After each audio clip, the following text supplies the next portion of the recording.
Hey, I have an important question to ask you. Is anger controlling your life? God has a destiny for you, a life of joy, peace, and abundance. But there's a silent enemy working to keep you from it: strife, contention, anger, and what the Bible calls variance. Galatians chapter 5, verse 20. These aren't always loud arguments. Sometimes it's quiet resentment, a critical spirit, or a grudge you let fester. The little things, unspoken offenses, minor disagreements, can quietly destroy unity and block your blessings. They build walls where God wants bridges. Today, recognize these hidden dangers and choose a higher way. When tempted to get offended or hold a grudge, ask yourself, will I let strife steal my joy, or will I choose peace? God empowers you to overcome. Decide now. Strife and contention have no place in your life. Psalm 37 verse 8 and Proverbs chapter 14 verse 29. You were created to be a peacemaker, a carrier of God's presence. When you walk in unity, you open the door for God's favor, shut the door on strife, and step into your destiny. Your best days, filled with peace and victory, are ahead. What is variance? In the Bible, it means contention and discord, a spirit of always needing to be right. It's the subtle seed of division, turning small disagreements into walls between people. Variance tempts you to argue, to dig in your heels, and to value being right over being united. But Romans chapter 12 verse 18 says, if it is possible, as far as it depends on you, live at peace with everyone. You can't control others, but you can choose peace. Variance starts small, a disagreement at work, a family squabble, but grows if watered by pride. Soon, it divides partners, friends, even churches. God calls you to be a bridge builder, not a wall builder. Humility says, I value our relationship more than this disagreement. When you refuse to let variance take root, you protect your peace and honor God. Unity opens the door for God to do amazing things in your life.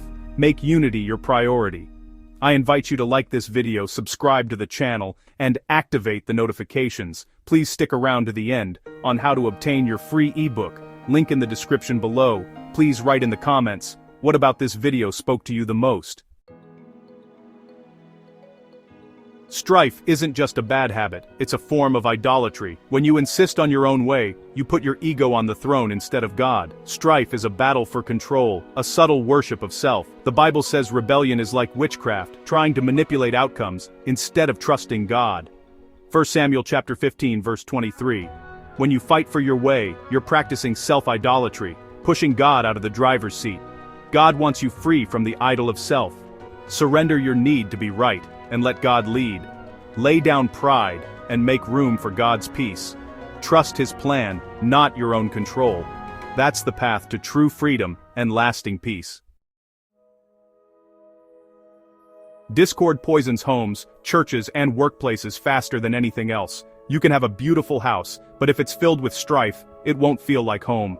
In families, small disagreements can grow into walls of resentment if left unchecked. God designed families to be havens of peace, not battlegrounds. The same is true in churches. Strife shifts the focus from worship to division, grieving the Holy Spirit. Ephesians chapter 4 verse 30 says, and grieve not the Holy Spirit of God, whereby ye are sealed unto the day of redemption. A divided church loses its power and influence. In business, discord destroys teamwork and creativity, no matter how talented the team. God wants to bless your work, but you must be a person of peace. Be the one who builds bridges, not walls. Encourage, don't tear down. Choose unity at home, at church, and at work. That's where God's blessing flows. Be a peacemaker wherever you go. Strife is never contained. It spreads like poison in water. One harsh word or cold shoulder can set off a chain reaction of negativity. The ripple effect can damage families, offices, and churches. Like a spark in a dry forest, a small conflict can ignite a fire of division. The Bible shows us in Corinth, their quarrels became public, damaging their witness. Our disunity can travel far and wide, affecting more than we realize. Guard your heart. Be the one to stop the ripple. Proverbs chapter 4, verse 23. When offended, choose to release grace, not negativity. Be a peacemaker who brings people together. Your response can break the cycle of strife. Let your life be a source of healing, not poison.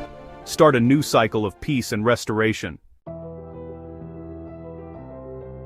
You don't have to live under strife. God gives you power to overcome. Victory starts with a decision. Make peace your priority. Step 1 is humility. Value others above yourself. Let go of the need to be right. Be quick to listen, slow to speak. Humility diffuses conflict. Step 2.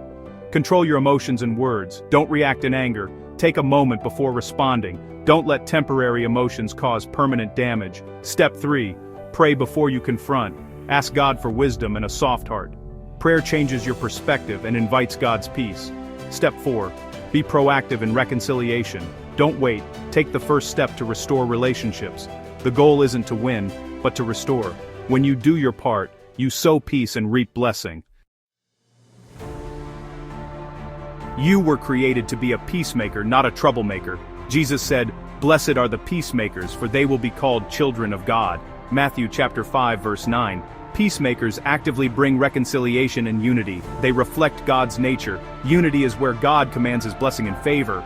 Being a peacemaker doesn't mean avoiding conflict or being a doormat. It means handling disagreements with grace, building bridges, and seeking healing. When others gossip, you speak good. When others argue, you bring calm. See every relationship as a sacred trust from God.